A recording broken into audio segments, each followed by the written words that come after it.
বন্ধুরা, তো good evening.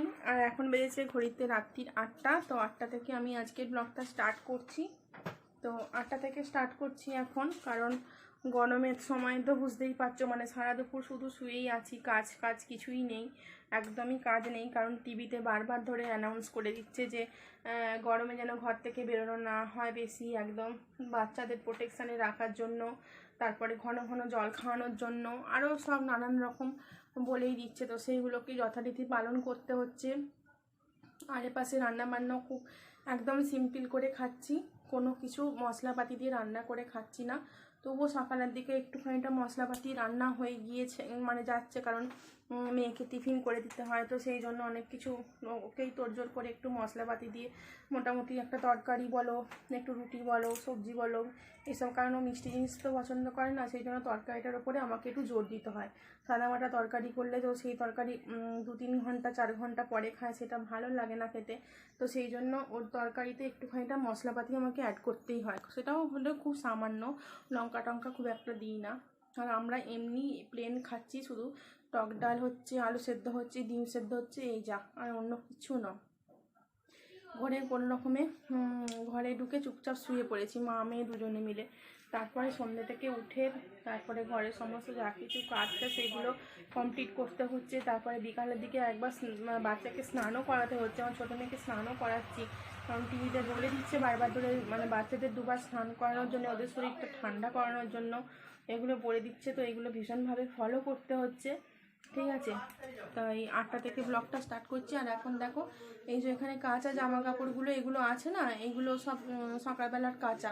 তো এগুলোকে শুকনো 12টা নাগাদ শুকনো হয়ে গেছিলো, তো তুলে এনে রেখে দিয়েছিলাম, তখন ভাঁজ করিনি। এখন এগুলোকে ভাঁজ করবো বসে বসে। আর রান্নাপাতি বলতে মেয়েকে আজ পড়াতেও বসাইনি, ছবি আঁকাবো একটু পরে। তো আমার হাতের কাজগুলো আমি কমপ্লিট করে নিই, তারপর ওকে ছবি আঁকাবো। আর কি বলতো, এই জানলাটা দিয়ে না হাওয়া দেয়, ওই জন্য জানলাটা খুলে এখন বসে আছি, একটু প্রকৃতির হাওয়াটা খাচ্ছি, ওটাই খুব দরকার। আর হচ্ছে গিয়ে জামাগুলো পাট করবো, কাঁচা জামা কাপড়গুলো। আর আজকে তোমাদের একটা জিনিস দেখাচ্ছি, দাঁড়াও।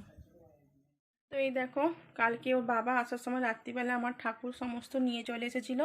তো আমি এখন ঠাকুরের তাকের ওপর আমি আমার ঠাকুরটা রেখেছি, কারণ ঠাকুরের এখানে রাখার মতন আলাদা আমার কোনো পজিশান পাচ্ছি না। আর আমি ঘরে থাকবো, আমার ঠাকুর বাইরে থাকবে, এটা কখনোই নয়। তো এই দেখো, এখানে আমার লক্ষ্মী ঠাকুরকে রেখেছি। এখানে এই জগন্নাথ, বলরাম, সুভদ্রা আছে। আর এই ঠাকুরটা হচ্ছে গিয়ে সোয়া সসের বোতলটা সরানো হয়নি, তো সরিয়ে দেবো। এখন জাস্ট আপাতত পেতে রেখেছি। তো এখানে রাধাকৃষ্ণ আছে, এখানে একটা জগন্নাথ, বলরাম, সুভদ্রা আছে, আর এইটার ওপর একটা জগন্নাথ, বলরাম, সুভদ্রা আছে। তো এগুলো এখন ছবি টবি মালা টালা দিয়ে ফুল টুল দিয়ে এখনও কিছু সাজানো হয়নি, এমনি শুধু আজকে জাস্ট ধূপ দিয়েছিলাম, ঠিক আছে। তো দেখে নাও তোমরা কেমন লাগছে। ভালো মতন সেরকম পুজো করা হয়ে ওঠেনি, তো করব, কারণ ঠাকুরের থালা গ্লাস এগুলো কিনতে হবে, কারণ আগের যেগুলো ছিল সেগুলো কোথায় আমি ঘর গুছোনোর সময় বা ঘর পাল্টাপাল্টি হওয়ার সময় কোথায় আমি করে দিয়েছি আমার মনে নেই একটু, ঠিক আছে। তো ওগুলোকে আমি আবার কিনবো, কিনে নতুন করে সব কিছু করবো, কারণ নাহলে প্রচণ্ড প্রবলেম হয়ে যাবে, আমি ঠাকুরকে খেতে দিতে পারবো না, কিছু নেই, ঠিক আছে। তো ঠাকুরটা যে পাততে পেরে নিজের মনটা একটু শান্তি লাগছে। মায়ের কাছ থেকে কালকে রাত্রিবেলা নিয়ে আসা হয়েছে, নিয়ে এসে পেতে দিয়েছি এখানে, ঠিক আছে। তো এই যা। আর আরেকটা কী জিনিস বলো তো, আর হচ্ছে গিয়ে আজ রাত্রিরে রান্না বলতে রান্নাপাতি কিছু করব না, ভাত ওবেলা আমি করে রেখেছিলাম, আর আলু সেদ্ধ ভাতেতে দিয়েছি। আর ভাতেতে এই সন্ধেবেলা একটু আগে ভাতেতে আমি ঠান্ডা জল ঢেলে রেখেছি, তো ওটা জল ঢালা ভাত আজকে খাবো আমরা সবাই মিলে, কারণ আমার মেয়েকেও দেবো বলেছি আজকে বাইরের কিছু ভাজাভুজি, মানে অন্য কিছু দেবোই না, একদম পুরোটা শরীরটা ঠান্ডা করতে হবে। তো এই জন্য রান্নাবান্নার কিছু ঝামেলা নেই, এই সামান্য কাজকর্মগুলো করি, করে আবার তোমাদের সঙ্গে আমি কথা বলছি, ঠিক আছে। তো চলো, যা গরম পড়েছে গো, কী যে হবে কে জানে।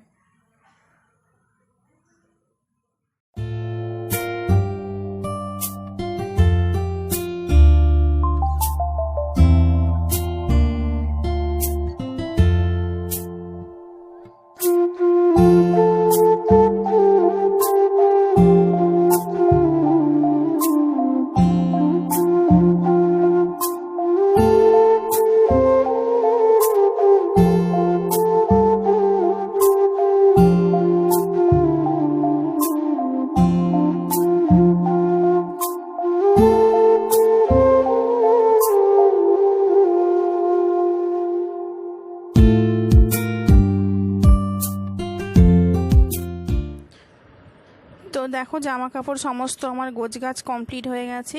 আর জামা কাপড়গুলো যেগুলো আমি গোছ করেছিলাম সব যে যার জায়গা সে তার এখন পাট করে সুন্দর করে গুছিয়ে রেখে দিচ্ছি, কারণ ডেলি পরার তো জামা এগুলো। তো ডেলি পরার জামাগুলো আমি আলনার মধ্যেই সমস্ত সব কিছুটা গুছিয়ে পাট করে রাখি। তো দেখো ছোটো মেয়ের জামা ছোটো মেয়ের জায়গায় রাখছি, বড় মেয়ের জামা তার এক ধারে সরিয়ে রাখছি, আমারটা এক পাশে রাখছি, ওর বাবারটা এক পাশে রাখছি, এরকমভাবে সরিয়ে সরিয়ে সরিয়ে সরিয়ে রাখছি। ঠিক আছে, তো সব কিছু গোছগাছ হয়ে গেছে। আর এখন বিছানাটা অগোছালো হয়ে আছে দেখে কেমন একটা মনে অস্বস্তি মতন হচ্ছে। তো ভাবলাম বিছানাটা একবার একটু ঝাড়পোছ করে নিই, কারণ শোবার সময় আবার আমার মেয়ে চলে আসবে, বড় মেয়ে চলে আসবে 10-15 নাগাদ। তখন এসেই আবার শোবার জন্য অস্থির করবে, মানে সারাদিনটা পড়তে টড়তে যায়, ভীষণ জার্নি হয়, এসে আর ধৈর্য ধরে নাও, শুয়ে পড়তে চায়। তো সেই জন্য বিছানাগুলো একেবারে গোছগাছ করে আমি রেখে দিই, তারপরে আলাদা কাজ করি, যাতে এসেই একেবারে ও রেস্ট নিয়ে নিতে পারে। ঠিক আছে, আর এখন দেখো ছোটো মেয়েকে আমি ছবি আঁকা প্র্যাকটিস করাচ্ছি। বললাম কাজগুলো সেরে নিয়ে আমি এপাশে ওকে পড়তে টড়তে বসাবো, তো ছবি আঁকাচ্ছি। এখন দেখো মাস্টারমশাই যে ছবিগুলো আঁকতে দিয়েছিল সেগুলো আঁকা হয়েছিল না। তো এই ঝুড়ির মধ্যে দুটো আপেল, ও দেখো নিজে নিজেই এগুলো এঁকেছে আর নিজে নিজেই রং করছে। কোনটা কি কালার হবে স্যার দাগ দিয়ে দিয়েছিলেন, ও দেখে দেখে ওটা করে নিচ্ছে, আর দেখতে বেশ সুন্দর লাগছে, আমারও খুব ভালো লাগছে। আর এখানে একটা দেখো ঘর এঁকেছে, নিজেই করেছে এগুলো, ঘর এঁকেছে, তারপরে মেঘ এঁকেছে, সূর্য, পাখি, রাস্তা, আকাশ, এই সব এঁকেছে স্যার এগুলো আঁকা দিয়েছিলেন। তো আমি একটু ধরে ধরে দিলাম ওকে। তো আজকে হলো নেক্সট ডে, আর এখন দেখো বেজেছে ঘড়িতে তোমার কত, দাঁড়াও দেখি কটা বাজে। এখন বেজেছে ঘড়িতে 7টা জাস্ট ক্রস করেছে, মানে 7:10 হয়েছে। তো এখন আমার স্নান হয়ে গিয়েছে, সকালবেলায় মেয়ে স্কুলে চলে গেল, তারপরে আমি স্নান করে নিয়েছি। আর স্নান করেছি বটে, কিন্তু এখনও কোনো কাজকর্ম আমি সেরে উঠতে পারিনি। তো রাত্রিরে যেহেতু বাসন টাসনগুলো মাজা থাকে, রান্নাঘর মোছা থাকে, পরিষ্কার থাকে, গ্যাস পরিষ্কার থাকে, সেহেতু ঘুম থেকে উঠেই মেয়ের খাবারটা আমি করে নিতে পারি। তারপরে ধীরে ধীরে আস্তে আস্তে সংসারের সমস্ত সব কিছু কাজ আমি করি। ঠিক আছে, এখনও আমার এই বেডরুম মোছা হয়নি, স্টাডি রুম মোছা হয়নি, গোছানো হয়নি। দেখো আমি অবস্থায় অগোছালো হয়ে পড়ে রয়েছে, মেয়ে স্কুল গেছে, সমস্ত সব কিছু বইপত্র ছড়ানো ছিটানো। তো এগুলোকে সমস্ত সব গুছাবো। আর ব্রেকফাস্ট বলতে মেয়ের জন্য শুধু করে দিয়েছি রুটি আর আলু ভাজা, আর একটু আটা মাখানো আছে। তো রুটি ছোটো মেয়ের জন্য করবো, দুধ দিয়ে রুটি খাওয়ানোর ইচ্ছা আছে, দেখা যাক কী হয়। আর বাবাকে দুধ আনতে বলেছি, তো ওকে বাসে তুলতে গেছে, বড় মেয়েকে বাসে তুলতে গেছে, আসার সময় দুধ নিয়ে আসবে, আর কি সব সবজি লাগবে সেগুলো হয়তো আনবে। আর একাদশী আজকে আমার শাশুড়ি মায়ের ফল টল এগুলো সব নিয়ে আসবে। ঠিক আছে, তো সকালে স্নান করে নিলাম, আবার রান্না করে আরও একবার স্নান করব, কারণ এই যে গরম পড়েছে 3-4বার ধরে স্নান করতে হচ্ছে। ঠিক আছে, তো রান্নাঘরে যাবো এখন। আর একটু আলু ভাজা যেটা করেছিলাম মেয়েকে সব দিয়ে দিয়েছি, একটু আলু ভাজা রাখিনি, কারণ ওকে একটু বেশি করে আলু ভাজা দিয়েছি। আর রুটির সঙ্গে খাওয়ার জন্য বাবা তো রুটি খাবে না টিফিনে, তো মুড়ি খাবে, তো সেই জন্য একটু তরকারি করব, আলুর তরকারি করব, অন্য কিছু তরকারি করব না, আলুর তরকারি করব। তো ওটা করে নিয়ে আমার এপাশের কাজকর্ম আমি শুরু করব। তো চলো পুরো ভিডিওটা দেখতে থাকো। তো বললাম যে আমি আলুর তরকারি করব, কিন্তু আলুর তরকারি করিনি, কারণ অনেকটা দেরিও হয়ে গেল চান টান করে উঠতে।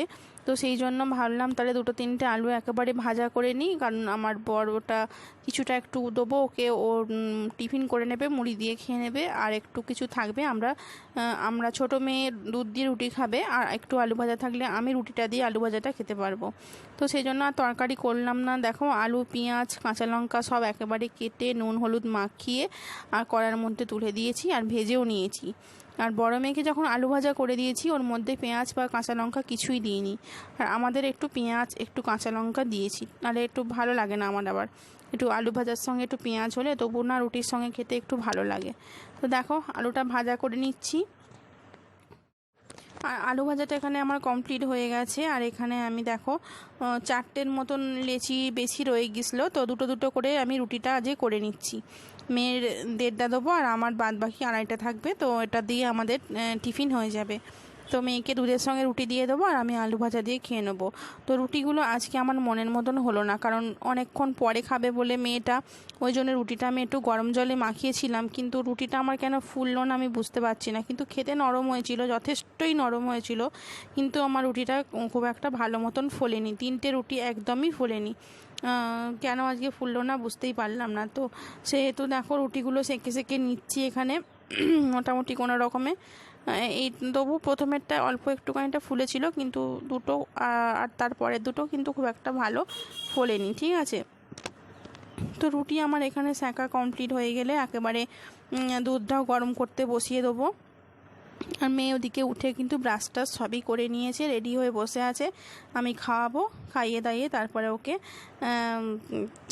চান করিয়ে দেবো আর কি। তাড়াতাড়ি করে চান করিয়ে দিই গরমের সময়, আমি খুব একটা এখন আর দেরি করি না। তো এই পাশে দেখো চাও একটুখানিটা বেশি ছিল, আমি চাটাও খেয়ে নিচ্ছি সঙ্গে সঙ্গে। তো চা আমার সেই আগাগোড়ারই অভ্যাস আছে 2-3 বার করে চা খাওয়া কাজ করতে করতে, নাহলে শরীরের যেন মনে হয় এনার্জি চলে গেল। তো দেখো মেয়ে রুটিটা এখানে দুধের সঙ্গে আমি ভিজিয়ে নিচ্ছি, একেবারে 1.5টার মতন রুটি এখানে ছোট ছোট করে ছিঁড়ে দিয়েছি। আর সকালের দিকে রুটি খেলে অনেকক্ষণই পেটটা ভার থাকে, আর সেরকম কিছু একটা খেতে হয় না। তবু দুধের সঙ্গে কর্নফ্লেক্স খেলে তারপরে কিছু একটা হালকা করে দিতে হয়, কিন্তু রুটিটা খেলে আর কিছু দিতে হয় না। আর খাওয়া দাওয়া এপাশে সমস্ত সব কিছু কমপ্লিট হয়ে গেছে। ওর বাবাও সকালবেলা বেরিয়ে চলে গেছে দোকানে খাওয়া দাওয়া করে নিয়ে, আর মেয়েকেও খাইয়ে দিয়েছি। খাইয়ে দিয়ে আমি একটু পড়তে বসিয়েছিলাম, তো একা একাই ওখানে লিখছে, একেচন্দ্র 1 2 ওগুলো লিখতে গেছে। আর এখানে আমি দেখো বাইরের বারান্দাটা মুছে নিচ্ছি, কারণ এটা আমাদের একেবারে রাস্তার ওপরে যে বারান্দাটা, বিকেলবেলায় বসে আড্ডা ফাড্ডা মারা হয়, তো সেই জন্য এই বারান্দাটা আমি আগে মুছে নিচ্ছি। ঠিক আছে, তারপরে আমি রান্নাঘরে মুছতে যাব। তো দেখো আমাদের এখানে সমস্ত কিছুটাই ঘাট থেকে তো জল নিয়ে করতে হয়। তো আমাদের ঘরের সামনে বিশাল একটা বড় স্নানের ঘাট রয়েছে, তো সেইখান থেকে জল নিয়ে নিয়ে আমাকে কাজ করতে হয়। দেখো ঘর থেকে বেরোইয়ে রাস্তা, তারপরেই স্নানের ঘাট দেখতে পাচ্ছ। তো আমি এখান থেকে দেখো জল টলগুলো আনবো, সব কিছু ধোবো টোবো, তারপরে আমি আবার রান্নাঘর মুছবো। ঠিক আছে, তো চলো তাড়াতাড়ি করে কাজগুলো করে নিই। আর চলে এসেছি দেখো রান্নাঘর মোছার জন্য।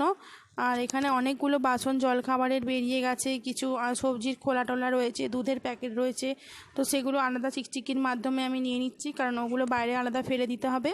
আর বাদ বাকি টুকিটাকি যে বাসন টাসনগুলো আছে, আর সেগুলোকে আমি একেবারে একটা গামলার মধ্যে নিয়ে গিয়ে একেবারে আমাদের সেই পেছন দিকে এই রাস্তার দিকে আর একটা পুকুর আছে, মানে রাস্তা দিয়ে যেতে হয় একটুখানিটা, আর একটা যে পুকুর আছে, যেই পুকুরে আমি চান টান করি, সেই পুকুরে একেবারে নিয়ে চলে যাব। তো ওই জন্য গামলার মধ্যে কিছু বাসন আমি নিয়ে নিচ্ছি, একেবারে যাব, একেবারে স্নান করে চলে আসবো। এইভাবেই আমাকে কাজ এখানে সেরে নিতে হয়, কারণ এখানে আমাদের ঘরে তো জল নেই, সেই জন্য আমাকে পুকুরের জলেই সমস্ত সব কিছুটা করে নিতে হয়। আর এইভাবেই আমাকে করতে হয়, যার জন্য অনেকটা ঘোরপাক আমাকে করতে হয়। ভীষণ গরম হয়, গরমের সময় এত কষ্ট হয় কি বলবো। তো গ্যাস ট্যাস একেবারে মুছে পরিষ্কার করে নিচ্ছি, যেহেতু টিফিনের ঝামেলা ঝঞ্ঝট মিটে গেছে। আর দুপুরবেলার ভাত খাওয়ার খুব একটা ঝামেলা ঝঞ্ঝট আমাকে পোয়াতে হয় না, কারণ ছোটো মেয়ে আর আমি দুজনে মিলে ভাত খাই। কোনো রকম একটু সেদ্ধ ভাত করে নিই, বা একটু ডালে চালে সবজি দিয়ে খিচুড়ি করে নিই, বা অন্য কিছু যাই হোক করে নিই, একটু ভাজাভুজি, একটু ভাত হয়ে গেলে আমাদের দুজনের হয়ে যায়। দুধ থাকেও যাই হোক দিয়ে একটা মোটামুটি দুপুরবেলা খাওয়ার মতন আমাদের যাই হোক কিছুটা, অতটা ভারী ভুরি কিছু করতে হয় না, যেহেতু বর খায় না, বড় মেয়ে খায় না, সেই জন্য আমাকে অতটা ভারী ভুরি কিছু করতে হয় না, ও কোনো রকমে আমি চালিয়ে নিই। আর এখানে দেখো আমি বাসনগুলো ডেরি যেখানে উপর করে রাখি, সেইগুলো একেবারে সুন্দর করে সাবান জল করেছিলাম, তো সেইগুলোকে দিয়ে একেবারে মুছে পরিষ্কার করে নিচ্ছি। নাহলে আমাদের এই গরমের সময় এত লাল পিঁপড়ে হয়, বাসনে খাবারে সব পিঁপড়ে ভর্তি হয়ে যায়, দুধের জায়গা সব পিঁপড়ে ভর্তি হয়ে যায়, এত লাল পিঁপড়ে গুড়ি গুড়ি গুড়ি গুড়ি পিঁপড়ে হয়, আর হাতেও খুব কামড়ায় পিঁপড়েগুলো। তো সবসময় সাবান জল বা ডেটল বা স্যাভলন দিয়ে এগুলো মুছে পরিষ্কার করে নিলে না পিঁপড়েগুলো পালিয়ে যায়। ঠিক আছে, তো এইটা আমার রান্নাঘরটা অনেক দিনের পুরনো, গ্যাসের টেবিলটা নতুন করে করা হয়েছে, বাদ বাকি মেঝে টেজেগুলো অনেক দিনকারই পুরনো। এগুলোকে সব আবার নতুন করে মেঝেগুলোকে করতে হবে, কারণ কিছু কিছু জায়গায় চটে চটে গেছে, দেখতে পাচ্ছ তোমরা কেমন এত সাদা সাদা মতন বেগনো বেগনো মতন ফুটে আছে। তো সেই জন্য মেঝেটা না খুব নষ্ট হয়ে গেছে, মেঝেটা খুব একটা ভালো নেই। তো যাই হোক মুছে পরিষ্কার করে নিই, তারপরে আবার ঘর মুছতে হবে, স্টাডি রুম মুছতে হবে, তারপরে টেবিল চেয়ার যেখানে যা আছে সব কিছুই, বাসি জিনিসগুলো সব কিছু মুছে নিয়ে একেবারে স্নান করে আসবো। ঠিক আছে, তো চলো, রান্নাঘরটা তো তোমাদের সঙ্গে কথা বলতে বলতে মোছাই হয়ে গেল, পরিষ্কার হয়ে গেল। আর এখন আমি চলে এসেছি আমার ঘর মোছার জন্য। দেখো, বিছানাপত্র সব কিছু ঝেড়ে ঝাঁট দিয়ে আমি কমপ্লিট করে রেখে দিয়েছিলাম। আমি জানি শুধু এবার মুছবো। তো তার জন্য খাটের তলাতে না অনেক আমার জিনিসপত্র আছে, অনেক অনেক। আমি আগে বাসন কোসন আমার অনেক কী আছে, সেই সমস্ত কিছু কিছু অল্প অল্প বাসন, বড় বড় গামলা, এই সমস্ত সব খাটের নিচে রাখা আছে। তো সেইগুলোকে সরিয়ে সরিয়ে আমি একটা একটা করে মুছে নিচ্ছি। ঠিক আছে, যেহেতু অনেক বাসন আছে, একটু একটু সময় লাগে ওগুলো পরিষ্কার করতে। তো যাই হোক, প্রত্যেক দিনই আমি এইভাবে সরিয়ে সরিয়ে মুছি। তবে খাটের তলাটা সবসময় চকচকে রাখার চেষ্টা করি, নাহলে না মুছলেই ধুলোবালি হবে, ইঁদুর আরশোলার উপদ্রব হবে, পোকামাকড়ের উপদ্রব হবে। আর সেটা তো হতে দেওয়া যায় না, কারণ বাচ্চা নিয়ে থাকি। আমার কষ্ট হোক, কিন্তু প্রত্যেক দিন যেন ঘরের প্রত্যেকটা কোণা কোণা যেন আমি পরিষ্কার করে রাখতে পারি। আমার যতই কষ্ট হোক না কেন, এইগুলো আমি ভালো করে করার চেষ্টা করি, নাহলে আমাদেরই তো অসুবিধে। ঠিক আছে, তো চলো, ভালো করে খাটের তলা পরিষ্কার হয়ে গেল। এবার বাদ বাকি যে মেঝেটা আছে, ঘরের মেঝেটা, ওইটা একটু ভালো করে মুছে পরিষ্কার করে নেব, নিয়ে একেবারে স্নান করতে যাব। ঠিক আছে, তো ঘর মোছা হয়ে গেলে মনে হয় যেন অর্ধেক কাজই কমপ্লিট হয়ে যায়, ভীষণ ফ্রেশ ফ্রেশ লাগে। আবার স্নান করে এসে যখন আমি ঘরে ঢুকবো, একটা মোছা ঘর দেখতে পেলে না কত পজিটিভ এনার্জি আমাদের শরীরের মধ্যে চলে আসে। কিন্তু স্নান করে এসে যদি কেমন একটা অগোছালো ঘরের মধ্যে ঢুকতে হয়, কেমন একটা যেন অপরিষ্কার নোংরা নোংরা ভাব লাগে। এই জন্য আমি যখনই স্নান করতে যাই তার আগে ঘরটা মুছে রেখে সবসময় যাই। যদি সকালবেলা একবার মোছাও হয়ে যায়, তবু আমি আরও একবার মুছে রেখে যাই, যেন স্নান করে এসে ঘরে ঢুকে ঘরটার মধ্যে একটা ফ্রেশ ফিলিংস আমি করতে পারি, সেই জন্য। তো ঠিক আছে, তো ভাঙা ঘর হোক, চটা ঘর হোক, যেন পরিষ্কার থাকে, এটাই আমার মনের মধ্যে সবসময় কাজ করে। আর দেখো, সব কিছু নিট অ্যান্ড ক্লিন করে মোছা পরিষ্কার হয়ে গেল। ঠিক আছে, এবার দালানটা যেটা বাকি আছে ওইটা এবার আমি মুছে নেব। তো এখন এই ডান্ডিগুলো, মোছার ডান্ডিগুলো বেরিয়ে খুব উপকার হয়েছে। ঠিক আছে, মোছা কমপ্লিট। তো স্নান সেরে চলেও আসলাম। দেখো, তো স্নান সেরে এসে আমি রান্না বসিয়ে দিয়েছিলাম, সব সবজি দিয়ে, একটা ডাল দিয়ে, চাল দিয়ে খিচুড়ি বানিয়ে নিয়েছি। তো খিচুড়িটা এখন আমি আর আমার ছোটো মেয়ে খাবো। এর মধ্যে সমস্ত কিছুটা দিয়েছি, কাঁচা নুন, কাঁচা তেল, লঙ্কা, এসব সমস্ত কিছু দিয়ে দিয়েছি, আর লেবু দিয়ে আর ডিম ভাজা দিয়ে এটা এখন আমরা খেয়ে নেবো। ঠিক আছে, আর আজকের ব্লগটা এখানে শেষ করে দিচ্ছি। ভালো লাগলে অবশ্যই একটা লাইক করে দিও, কমেন্ট করো, আর নতুন বন্ধুদের বলছি চ্যানেলটিকে কিন্তু সাবস্ক্রাইব করে নিতে ভুলো না। চ্যানেলটিকে সাবস্ক্রাইব করে আমার ভিডিও নোটিফিকেশানগুলো পেতে থাকবেন। ঠিক আছে, আজকের মতন তাহলে টাটা, বাই বাই। আবার দেখা হচ্ছে অবশ্যই আগামীকাল। ততক্ষণ তোমরা খুব ভালো থেকো। Tata, bye bye.